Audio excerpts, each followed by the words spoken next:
অনেক দিন আগেকার কথা। যোগীপুর নামক এক গ্রামে এক গরিব পরিবার বসবাস করত। সেখানে ধীরেন নামে এক চাষি তার স্ত্রী ও দুই কন্যা শ্যামলী আর নির্মলাকে নিয়ে খুব কষ্টে শিষ্টে দিন কাটাতো। কই গো গিন্নি, সূর্য যে মাথার ওপর উঠতে চললো, তোমার হলো? এই তো হয়ে গেছে। এই পুটলিতে দুটো মুড়ি আর একটু আখের গুড় বেঁধে দিয়েছি, এই নাও। হ্যাঁ গো, আমার শ্যামলী ও নির্মলা মা কই? তাদের তো দেখছি না। শ্যামলী? ও তো পুকুর ঘাটে বাসন মাজতে গেছে। এ হলো শ্যামলী। শ্যামলীকে দেখতে যেমন সুন্দরী তেমনই সে সমস্ত কাজ খুব সুন্দর করে গুছিয়ে করতে পারে। ওয়ো শ্যামলী, তুই যে দেখছি দিন দিন আরো সুন্দরী হয়ে যাচ্ছিস রে। যার ঘরে যাবি তার ঘর যে একেবারে আলো করে থাকবি রে। দূর, তুমি যে কি বলো ঠাকুমা, আমার বাসন মাজা হয়ে গেছে, আমি এখন আসি কেমন? তা হ্যাঁ রে শ্যামলী, তুই তো এত সুন্দর করে সব কাজ করিস। আর তোর ওই যমজ বোন ওই নির্মলার কি খবর রে? ও ভালো আছে ঠাকুমা, বাড়িতেই আছে। আচ্ছা, আমার দেরি হয়ে যাচ্ছে, আমি এখন চললাম। এই কথা বলে শ্যামলী সেখান থেকে চলে যায়। ওদিকে তখন, আচ্ছা নির্মলা, তুই কি মেয়ে বলতো? এত বেলা হয়ে গেল, এখনো শুয়ে আছিস যে? বাবা মাঠের কাজে বেরিয়ে গেল, শ্যামলী পুকুর ঘাটে বাসন মাজতে গেছে, তুইও তো বাড়ির কিছু কাজ করতে পারিস। তুমি তো জানোই মা, আমি কিছুই করতে পারি না। না আমাকে দেখতে ভালো, না আমি শ্যামলীর মতো কোনো কাজ গুছিয়ে করতে পারি। হ্যাঁ, তাই শুধু তুমি জঙ্গলে ঘুরে ঘুরে বেড়াও আর বেলা পর্যন্ত ঘুমাও। আচ্ছা, গুছিয়ে কাজ করতে না পারিস, শেখার চেষ্টাটুকুও তো করতে পারিস। এই কথা বলে নমিতা ঘর থেকে বেরিয়ে দেখে ততক্ষণে শ্যামলী উঠানে এসে দাঁড়িয়ে আছে। তুমি নির্মলাকে শুধু শুধু কেন বকছো মা? থাক না, ও শুয়ে আছে। আমায় বলো কি করতে হবে, আমি করে দিচ্ছি। এই যে ওকে এত ভালোবাসছিস, এতে কি ওর ভালো হচ্ছে? দুদিন পরে তো ওকেও পরের ঘরে যেতে হবে নাকি? সে তখন ও সব কাজ ঠিকই শিখে যাবে মা। বুঝি না বাপু, তোর যা ইচ্ছে তাই কর, আমি রান্নাঘরে চললাম। ও নির্মলা, আমার ঘরের বাসি কাজ সব হয়ে গেছে, পুকুরে চান করতে যাচ্ছি, তুই যাবি? এই কথা শুনে নির্মলা ঘর থেকে বেরিয়ে আসে। তারপর গামছা কাঁধে নিয়ে শ্যামলীর সাথে পুকুরের দিকে চলে যায়। আচ্ছা শ্যামলী, আমরা তো যমজ বোন, তাই আমাদের বয়সও সমান।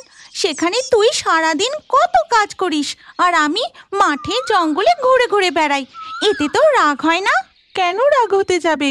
তোর যা ভালো লাগে তুই তাই করিস, আর তুই তো আমার নিজের বোন, তোর উপর রাগ করতে পারি? আমিও তোকে খুব ভালোবাসি রে, তোকে দেখতে এত সুন্দর, সবাই তোকে ভালো বলে শুনে আমারও খুব আনন্দ হয়। জানিস, তোর উপর আমার একটুও রাগ হয় না। এইরকম নানান গল্প করতে করতে তারা পুকুরে চান করতে চলে যায়। তারপর মনের আনন্দে বেশ কিছুক্ষণ সাঁতার কেটে ডুব দিয়ে তারপর তারা বাড়ি ফিরে আসে। তখনই ধীরেন বাড়ি ঢুকে বলে, ও নির্মলা, খুব জল তেষ্টা পেয়েছে, এক ঘটি জল দে তো মা। তুমি এই খাটিয়াতে বসো বাবা, আমি এক্ষুনি জল এনে দিচ্ছি। এই কথা বলে নির্মলা দৌড়ে ঘরের ভেতর চলে যায় আর শ্যামলী জামা কাপড়গুলো শুকোতে দেওয়ার জন্য চলে যায়। তারপর নির্মলা এক ঘটি জল নিয়ে দাওয়া থেকে উঠোনে নামতেই হাত থেকে জলের ঘটিটা পড়ে যায়। তেষ্টায় গলা শুকিয়ে যাচ্ছে, একটু জল চেয়েছিলাম, সেটুকুও তুই ঠিক করে আনতে পারলি না, ফেলে দিলি। কোন ভরসায় আমি তোকে বিয়ে দিয়ে পরের ঘরে পাঠাই বলতো? এমনিতেই তো তোকে কেউ পছন্দ করছে না। বাবার মুখ থেকে এই সমস্ত কথা শুনে নির্মলা বাড়ি থেকে বেরিয়ে জঙ্গলের দিকে চলে যায়। তারপর জঙ্গলে পৌঁছে একটা গাছের তলায় সে মন খারাপ করে বসে থাকে। আর তাকে দেখতে পেয়ে, কি গো মেয়ে, কি হয়েছে তোমার? এমন মন খারাপ করে বসে আছো?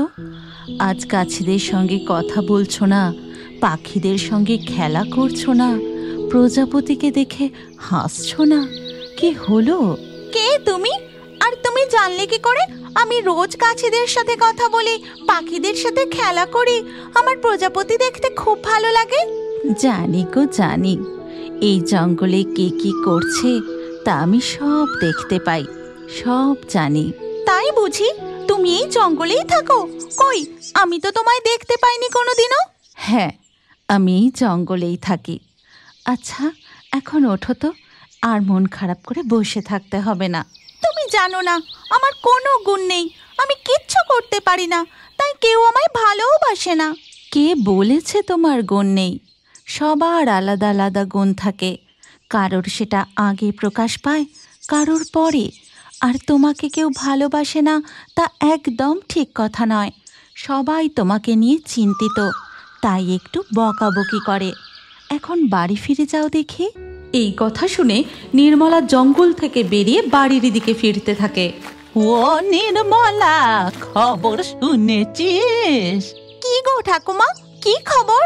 শ্যামলীর বিয়ে ঠিক হচ্ছে। ছেলের বাড়ি থেকে তাকে কালকেই দেখতেই আসবে। খবরটা তো আমি দিলুম রে। শ্যামলীর কথা শুনেই পাত্রপক্ষের খুব পছন্দ হয়েছে। কি বলছো গো ঠাকুমা, এ তো খুব আনন্দের কথা। এই খবর শোনা মাত্রই নির্মলা ছুটতে ছুটতে বাড়ি আসে। তারপর, দেখ শ্যামলী, কাল কিন্তু আমি তোকে নিজের হাতে সুন্দর করে সাজিয়ে দেব। বলিস কি, তুই সাজাবি? তুই পারবি সাজাতে? না না, তোকে সাজাতে হবে না। আমি বরং পাশের বাড়ির মালতীকে বলবো, ও এসে সাজিয়ে দিয়ে যাবে। থাক না মা, ও যখন সাজাবে বলছে ওই সাজাক, তাতে আমায় কারোর পছন্দ হলে হবে, না হলে না হবে। এই কথা শুনে নির্মলা আনন্দে শ্যামলীকে জড়িয়ে ধরে। মা তার দুই মেয়ের ভালোবাসা দেখে তাদের মাথায় আশীর্বাদের হাত রাখে। এর পরের দিন ভোর হতেই নির্মলা ঘুম থেকে উঠে ছুটতে ছুটতে জঙ্গলে চলে যায়।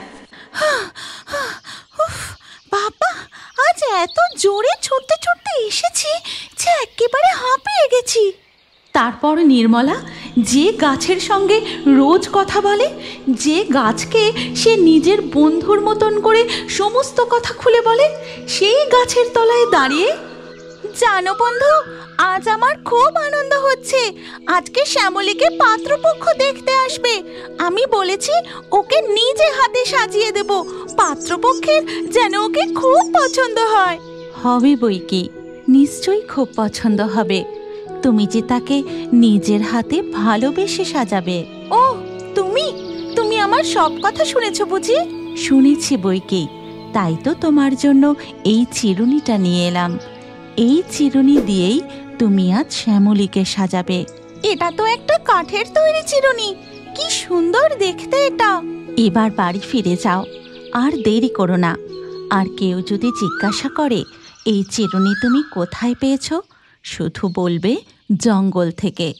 আমি দিয়েছি, তা কাউকে জানিও না। এই কথা বলে বউটি সেখান থেকে চলে যায়, আর নির্মলাও বাড়ি ফিরে আসে। তারপর সে শ্যামলীকে খুব সুন্দর করে সাজায়। তাড়াতাড়ি চল, পাত্রপক্ষ এসে গেছে, চল চল। শ্যামলীকে নিয়ে যেতেই পাত্রপক্ষের কেন, বাকি সকলের নির্মলার সাজানোর ধরন, চুল বাঁধার ধরন খুব পছন্দ হয়। ও নির্মলা, তুই যে এত সুন্দর করে সাজাতে পারিস তা তো জানা ছিল না। তোর সাজানোর জন্য তো শ্যামলীকে আরো বেশি সুন্দর লাগছে রে। দেখ নির্মলা, সামনেই আমার মেয়ের বিয়ে। আমার মেয়েকেও কিন্তু তোকেই এমন সুন্দর করে সাজাতে হবে। তার বদলে আমি তোকে কিছু পারিশ্রমিকও দেব, বুঝলি? এরপর থেকে নির্মলার খুব নাম হয়, সবাই তার প্রশংসা করতে থাকে। যেখানেই যার বিয়ে থাকুক, নেমন্তন্ন থাকুক, সবাই নির্মলার কাছে সাজতে আসে। আর এই সব কিছু দূর থেকে দেখে প্রকৃতি দেবীও মনে মনে খুব খুশি হন। তুমি কি জানো, তোমার নামও আমাদের কার্টুন ভিডিওর মধ্যে থাকতে পারে। আজকের লাকি ড্রয়ে নির্বাচিত নামগুলি হলো সামিনা, হাসান, বৃষ্টি, ধ্রুব, নূপুর, তাপস, আয়শা, সাজিদুল, মিলি, জিম, দিশা, রসিকা, মাম্পি, খাদিজা, সৌরভ। আপনার নামসহ সেরা কমেন্ট করলে পরবর্তী ভিডিওতে দেখার জন্য এক্ষুনি পরীর গল্প কার্টুন চ্যানেলটি সাবস্ক্রাইব করে নিন। তারপর আপনার নাম কমেন্টে লিখে দিন। আর স্ক্রিনের উপরে আসা এই পরবর্তী ভিডিওতেও ক্লিক করে ওই ভিডিওতেও আপনার নাম লিখে দিন। আপনার নাম আমাদের কার্টুন ভিডিওতে অবশ্যই দেখতে পাবেন।